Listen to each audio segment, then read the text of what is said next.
We're in Texas where marijuana is, illegal, and yet stores are just out there selling it like it's Yeah. no big deal.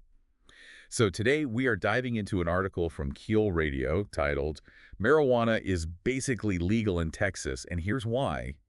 And we're going to see if this is too good to be true. Yeah, it's got everyone talking, that's for sure.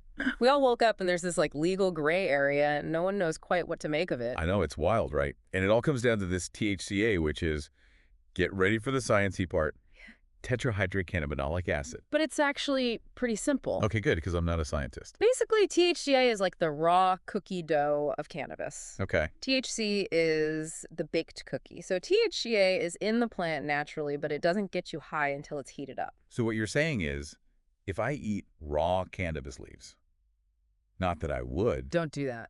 but I wouldn't actually get high. Not from the THCA, no.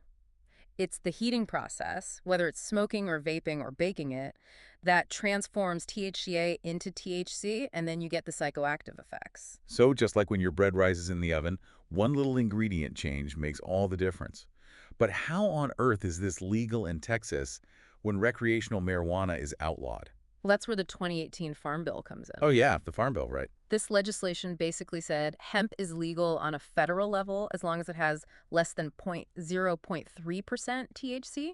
Raw THCA is below that threshold, so it counts as hemp. So it's like sneaking in through a legal back door. Plus- Is that what they intended with the Farm Bill, though? I don't know. That is the question, isn't it? It's not like those states that went ahead and fully legalized it. Texas is really kind of walking this legal tightrope here. Speaking of uncharted territory, this article zeroes in on how Texas is handling all of this.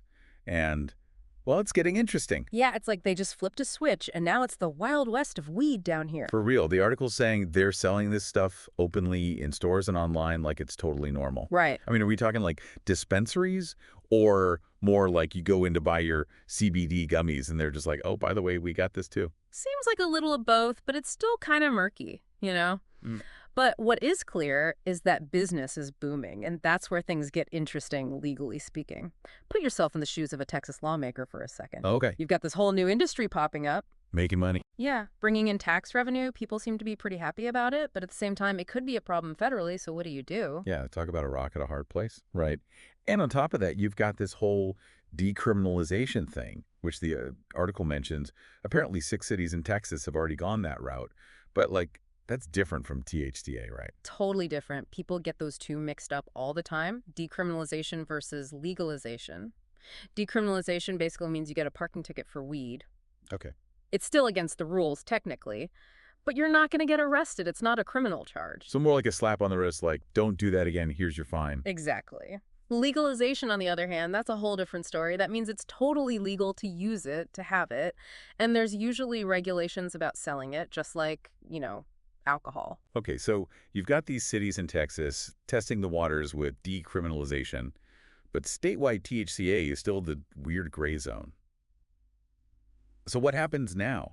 It feels like this legal loophole can't last forever. That's the million-dollar question. And honestly, the article doesn't give us any easy answers. But here's the thing. As more and more people start using THCA, lawmakers are going to have to do something about it, right? If they think that this is like going against what the Farm Bill was supposed to do, Right. they might have to step in and, lay down the law. It's like that old saying, if something seems too good to be true. There's probably a catch, right? Yeah, exactly. And this whole THCA thing just screams, temporary workaround, But that's what makes it so interesting, right? Because it's not just about, getting high. This is about how we define and regulate substances, especially when the lines get blurry. No doubt. And this is going way beyond Texas. This whole hemp versus marijuana thing, it's a debate all over the country, and there are so many big questions wrapped up in it about individual rights, public health, the economy. It's fascinating to see this THCA thing kind of forcing the issue in Texas, a state that's always been pretty firmly anti-marijuana. It's like THCA is this, like, I don't know, litmus test to see how far we can bend the rules, even if it means challenging the status quo. And the article definitely gets that. It ends in a pretty cautious note, almost like, a warning label. It basically says, hey, if you're in Texas and thinking about trying this, you should know the rules could change. Yeah, fair warning for sure. It's uncharted territory, and things could change in a heartbeat. So to everyone listening, here's something to think about. Knowing that the rules around THCA could be different tomorrow, would you take the risk? I mean, what factors would you consider? Because at the end of the day, it's a personal choice, but it also gives us this glimpse into a future where the lines around cannabis are only going to get blurrier. It really makes you think. This whole situation with THCA just goes to show you how much we're still learning about cannabis legally, scientifically, socially. It's constantly evolving. And as we learn more about the plant and all the different compounds in it, we're going to keep running into more questions, more gray areas, more unintended consequences. Who knows what else is out there waiting to be discovered? That's a great place to leave it. And until next time, stay curious, Texas.